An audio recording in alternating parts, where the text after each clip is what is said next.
Vlog 185, our cake tour of Norfolk and Suffolk in total sunshine for October, #amazing #on holiday. Created by Keith H. Webb Designs, the 18th of October, 2022, 11.28 am. Motorhome trip No 52, the 5th of October, 17th 2022. Knots, Norfolk and Suffolk, various sites mostly caravan and motorhome club sites, M&CC site, knots 509 miles. Menu. 1 Introduction. 2 Diary and Calendar. 3 2 nights at Sandringham Estate, M&CC. 4 2 nights at Pinewoods, independent site, Wells next to the sea. 5 3 nights at Inkleborough Fields, West Runton, Cromer, M&CC. 6 3 nights at Great Yarmouth Racecourse, Caister-on-Sea, M&CC. 7 2 nights back at White House Beach site, Kessingland, Suffolk. 8 highlights /lowlight. 9 photo gallery. 10 talkies video, live action reels. 11 maps. 12 audiobook and Dickens. 13 site details etc. 14 That's all folks. Introduction. 2 weeks away in the lovely Wendy House, basically travelling around the coastline of East Anglia, starting at King's Lynn and ending at Kessingland, all in amazing sunshine and blue skies. What's not to like? Plus we managed rather naughtily to pull in a whole stack of cake eating, which we justified with the line "we are on holiday." #naughty butness. We have previously stayed in East Anglia in the van and with family and friends. Go straight to those blogs by clicking on the links below. 1 Norfolk. 2 Suffolk. We loved every minute of it and the van performed well. There was a mixture of motorhome and caravan club sites, M&CC. We have renamed it from caravan and motorhome club sites as we are motorhomers. No offense caravanners, but it's like snowboarders and skiers. Friendly rivalry is the spice of life.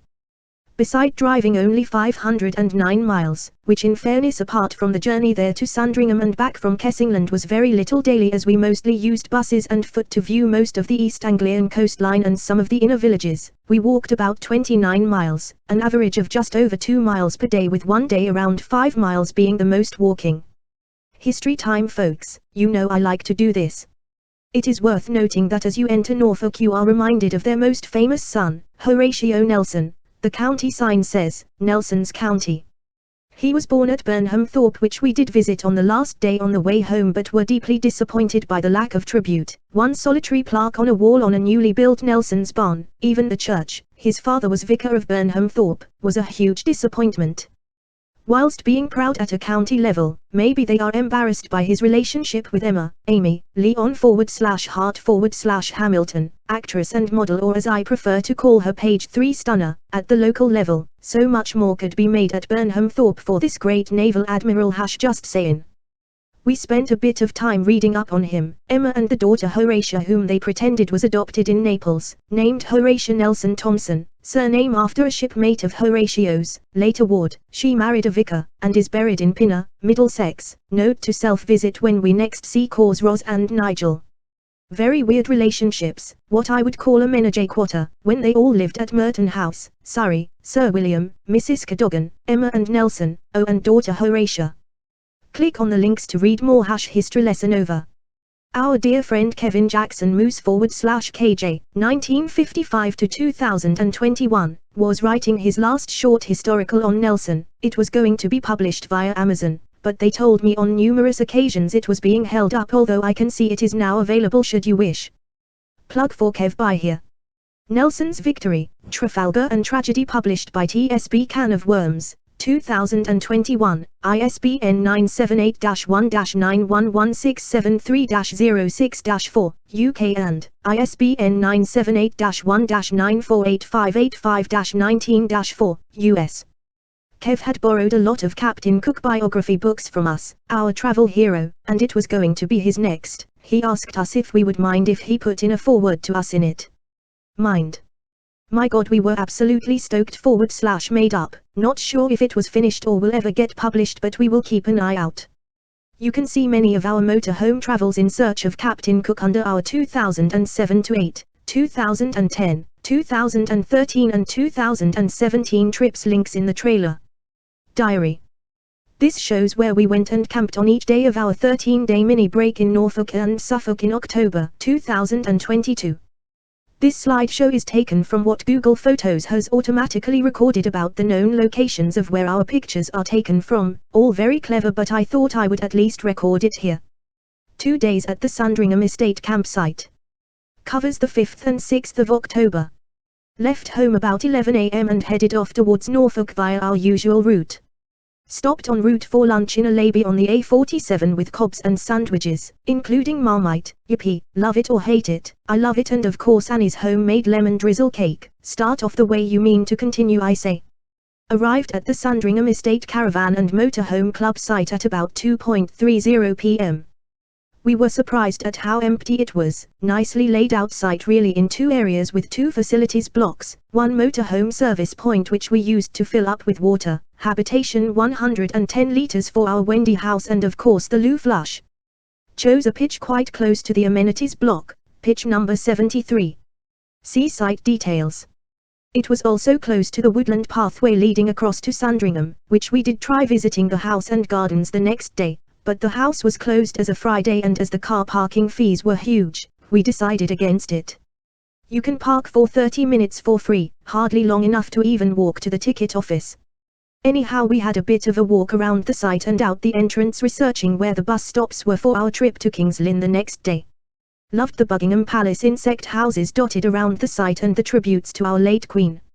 After this we went back to the van and carried on listening to our Richard Osman audiobook before about 6 p.m. trundling down to the gate to buy our lovely fish and chip supper from the mobile van that visits the site, luckily for us on a Wednesday evening. Thursday, by the way, is the wood-fired pizza van at the gate, but we skipped that as Keith had the trad lasagna, salad and garlic bread at the ready. Thursday started as a very sunny day, and we walked to the bus stop just outside the site, other side of the road, to catch the bus to King's Lynn. The opposite way the bus goes is Hustonton on the coast. King's Lynn was only about 15 minutes by bus, the Hustonton trip is about 30 minutes. Love our old Codgers bus pass, long may it remain, quite a perk. King's Lynn has an association with Bad King John being one of the last places he visited, as was evident from the statue, stories about his treasure and cup and sword at Guildhall and Gowl. The history trail around King's Lynn was lovely, with many plaques pointing out what was what. We learnt a lot culture from historic Marriott's Warehouse Museum, the old Purfleet Dock area, back streets, Priory, Granary, Malthouse, Custom House, White's House, King's Lynn's famous son, Captain George Vancouver. Yes, it's Canada again folks, jail, Guildhall, the guy in there giving us a personal history tour, OBS board. Did you know on the dole was to do with the doling knife used to dole our leftovers to the poor? I didn't. Fact, St. Anne's Church, the Globe, Market Square, the fabulous Minster and Old Town area, King's Lynn's Museum, Quayside, walks, Asda on the way in, and later Teehee for booze and cakes. Okay, not cultural but almost edifying, haha. 2 days at Wells next sea, or as Awag said, Wells not near the sea. Covers the 7th and the 8th of October. The above introductory comment you would understand if you visited the beach and the tide was out, as it was when we went. It's a true hike to the sea. Anyhow, in chronological order, we packed up and left the Sandringham site after using the motorhome service station to fill up again and drain off our wastewater, etc. Our first stop was Castle Rising, an English heritage site not far from the campsite. We parked up and went to take a view of the ruins. Nice area though, and fabulous sunshine to show it off in its splendor. We then called in at the Asda store on the route to King's Lynn for provisions before going to the Queen's Sandringham, I guess now King Charles III's estate. How weird is it saying that it's been my lifetime so far? We parked up and walked to the ticket office. Huge gardens, cafes, shops, but sadly as it was a Friday the house was closed, so we decided to travel on. Annie was interested in getting some lavender for potpourri bags, so we went to Norfolk Lavender on the A149. Bit difficult parking a motorhome up in their somewhat cramped packed car park, but as Wendy house is so slender it wasn't an issue. Sadly, they didn't have any, but it was a fun look around and their farm shop was a delight. Bought Coronation chicken pasties for lunch and some black bomber cheese, a particular favorite. Amazing goods on display and fresh local produce. The varieties of Norfolk apples I had never heard of was extensive. Anyhow, we took our ill-gotten gains off to Hustonton seafront and had lunch there. Pasties and Annie's remaining lemon drizzle cake, why not? Amazingly blowy on the seafront. I foolishly got out for a closer look over the cliffs. I and the van were rocking, and not in a good way.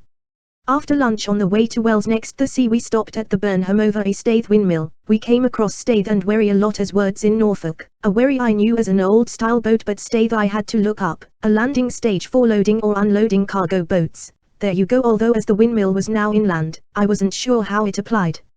After the windmill we went on to the campsite, checked in and set up on pitch 18. Good facilities, not so great pitches, and at £44 a night, the most we have ever paid in the UK, I have to say not worth it.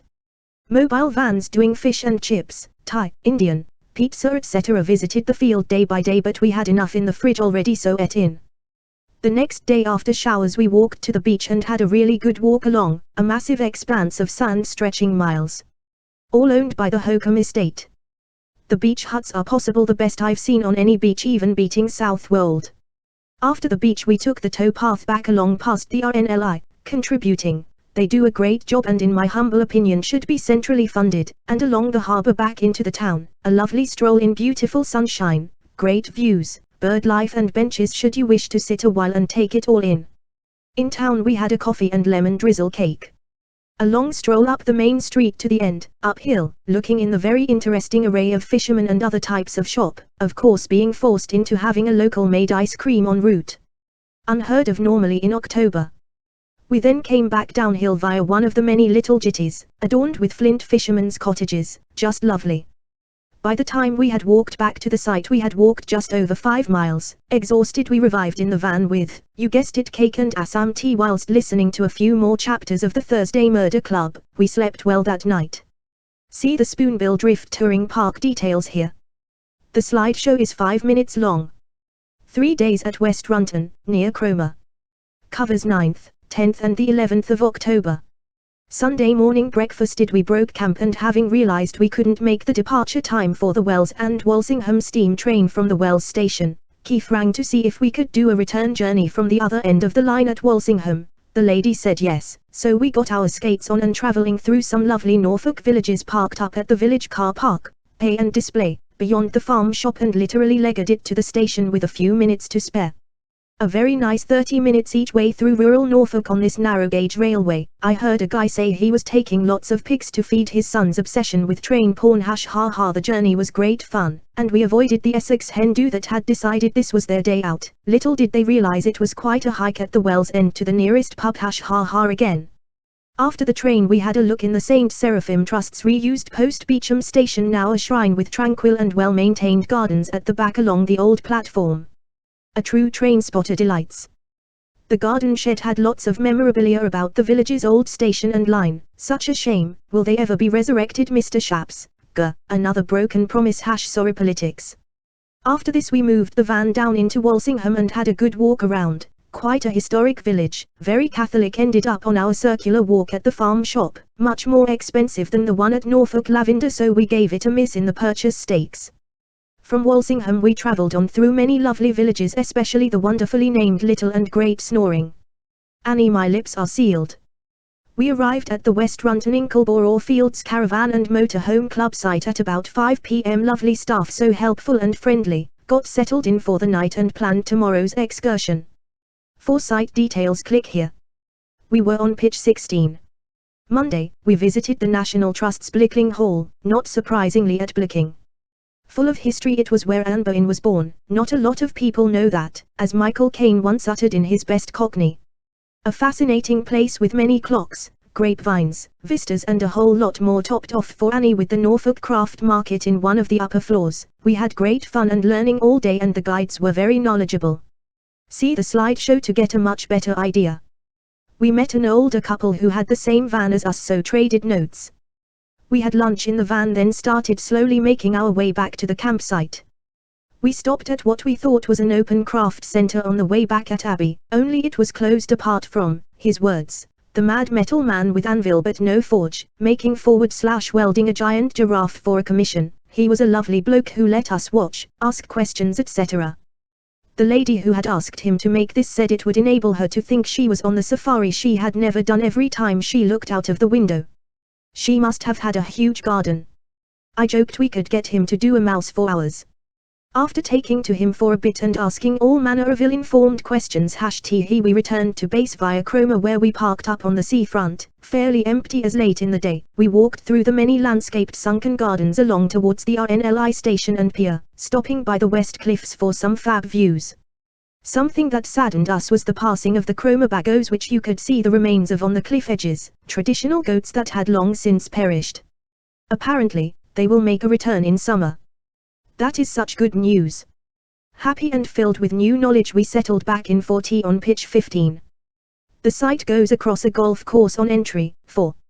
On the Tuesday we walked past the West Runton Common and railway station to the bus stop to catch the bus into Sheringham, where we had an extensive walk through the main street, shop hopping, especially drawn to the Norfolk Ales shop and the hippie shop, down to the coast and along the promenade quite a way past beach huts and sandpipers as far as the East End and back via the murals showing crabs, lifeboat history and town criers. Almost back to the bus stop, Keith had a look at the North Norfolk tourist steam train before we caught the bus back, chatting whilst awaiting its arrival with a couple from Ely, Cambridgeshire, who owned a static caravan at West Runton. Fun times. If you want to see site details, click here. The slideshow is almost 12 minutes long. You probably all know of my huge interest in horology, and Blickling Hall National Trust House enabled me to further indulge my passion in all things clocks. Here are just some of the many English, French and American ones I found at the house. Just wonderful. 3 days on the Great Yarmouth Racetrack, listed as Craster. Covers 12th, 13th and the 14th of October. Wednesday, we packed up and headed off towards Horning, ready for our paddle steamer ride, which I had pre-booked, essential, online. As we left the site across the golf course, we stopped opposite West Runton Common as we saw a muntjac deer chomping away. He didn't seem concerned at our presence and indeed allowed me to both photograph and film him. We parked up in the Sailing Club paid car park and were surprised to find first a silver Shadow roller parked in the car park behind us, then a successive series of old English cars dating back to the early 1900s, all being Elvis's, and it was a club who were on tour and going to join our 1 p.m. 90-minute round trip on the Southern Comfort Mississippi Riverboat cruise. We started talking to one of the club members, who was very pleasant and most informative. What nice cars, and all in such pristine condition. After a brief chat and viewing, we went off for a walk around the village of Horning, an incredibly quaint place with thatched roof pubs, expensive properties on the water's edge with space to park your boat. On the way back to the paddle steamer, we had to arrive 15 minutes early for boarding. We noticed a set of early Dickens books in the post office window. We bought them and quickly rushed them back to the van. Heavy they most definitely were. We then joined the queue for our cruise. It was packed, but we managed to get a prime seat outside up top, enabling fab views and easy listening to the captain's great and humorous commentary throughout our journey. We turned at Ramsbottom Broad in the Broads National Park, which we had entered from the River Bure, which was mostly what we travelled on. Past various luxury abodes, the Ferry Inn, the marina with its spoonbill metal statue, even the ranger who patrols the Broads, the Vicar's Rectory off Church Road, returning the way we went, a little blowy but nothing a hat and gloves couldn't sort out. As we came back to land, 3 older guys were racing model yachts in the harbour, much like the real thing, magical. We thanked the captain for a fun afternoon and returned to the van to warm ourselves up with hot soup and bread and, yes, you guessed it, cake. We then carried on to Galston St Andrew's Church across the huge new Great Yarmouth Harbour Bridge in search of Annie's Relly Spencer Smythe, who was Great Yarmouth Harbour Master for many a year. Sadly, no luck despite looking at every row of gravestones. We then came back over the bridge to our next campsite, called Craster, but actually in the middle of the Great Yarmouth Racecourse.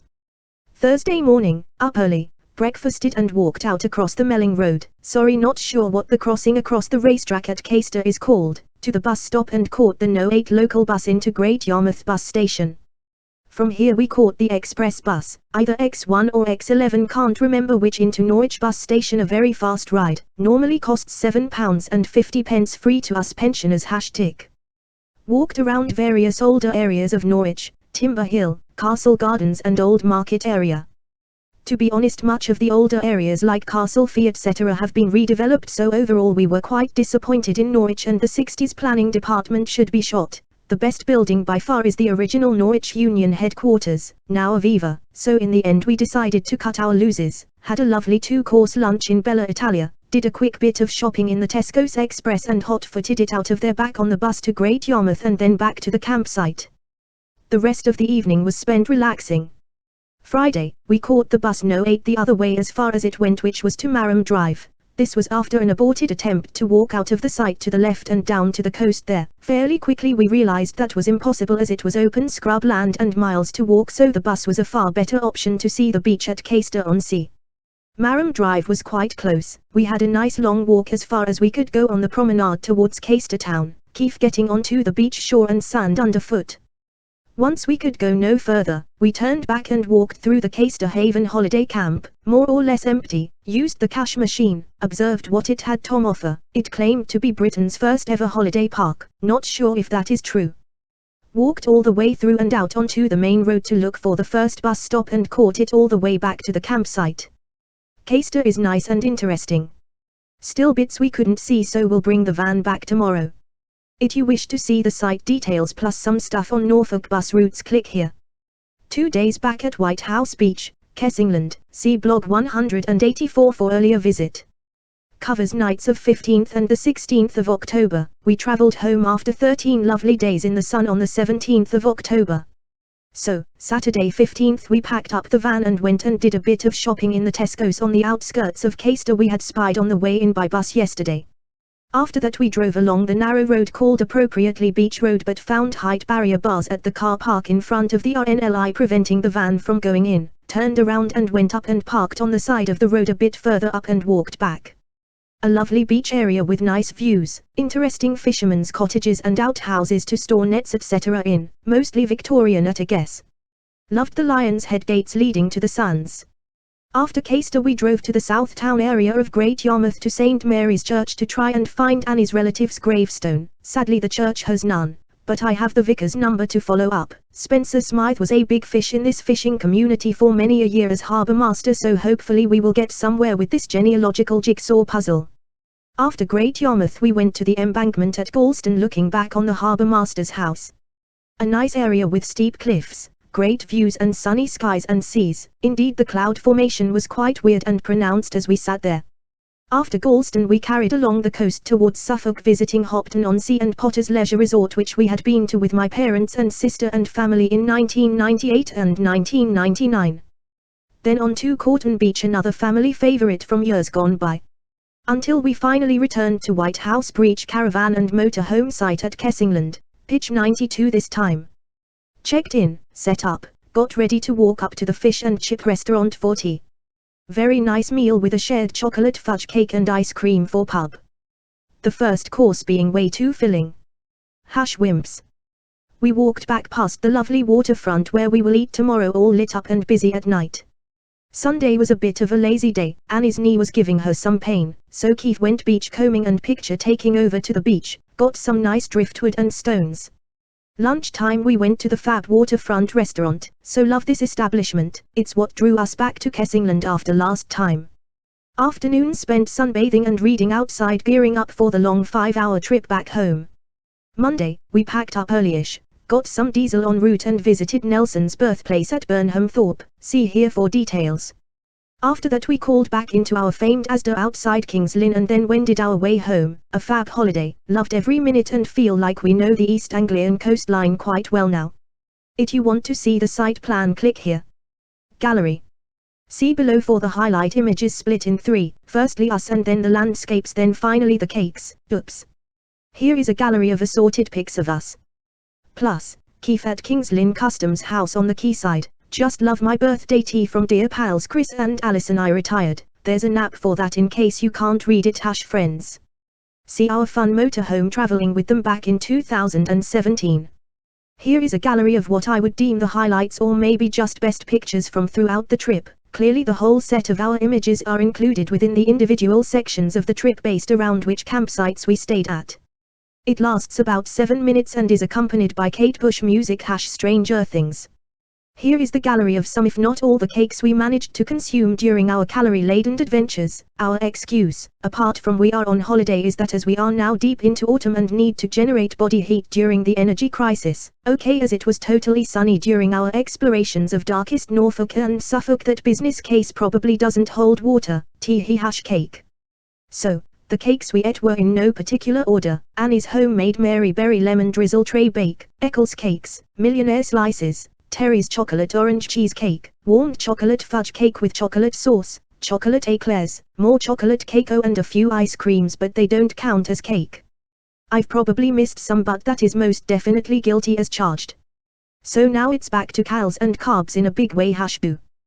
P.S. It's not cake, but I can't sing the praises of Jigfoot, a Norfolk Golden Ale enough. Just loved it. Had it first in the warehouse on Quayside in Kings Lynn, a 14th century conversion with Museum of Old Kings Lynn buildings and trades. I then bought various bottles and even bought some home. Yummy.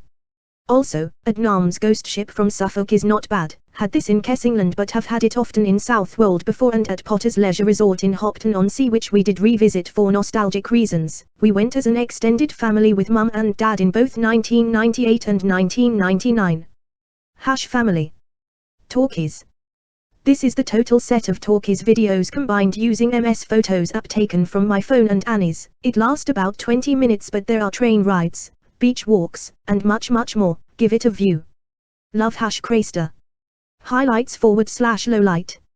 In no particular order, the highlights would be Sunshine, Wendy House running smooth, a variety of cakes, Blickling Hall NT House and its Norfolk Craft Fair, very interesting, the Wells and Walsingham Miniature Steam Railway, 30 minutes each way. We went from the Walsingham end, it's a bit far away from Wells, so drove. The Garden of Peace located on the pre-Beecham Railway Station, Walsingham Catholic Village, a tribute to Charles I the Martyr as they named him, Wells Beach Huts, realizing finally that my 12V light system in the van only works off the habitation, battery, silly me, Bella Italia in Norwich, Timber Hill in Norwich, using our bus passes, proximity to M&CC sites to the bus stops at nearly every site. Good stuff. Norfolk Lavender Farm Shop, listening to the Thursday Murder Club audiobook, reading Joe Nesbo's latest, The Jealousy Man set of short stories, twists galore, V clever, Annie mastering pics on her phone, Horning and the whole paddle steamer experience, The Southern Comfort, on the Norfolk Broads.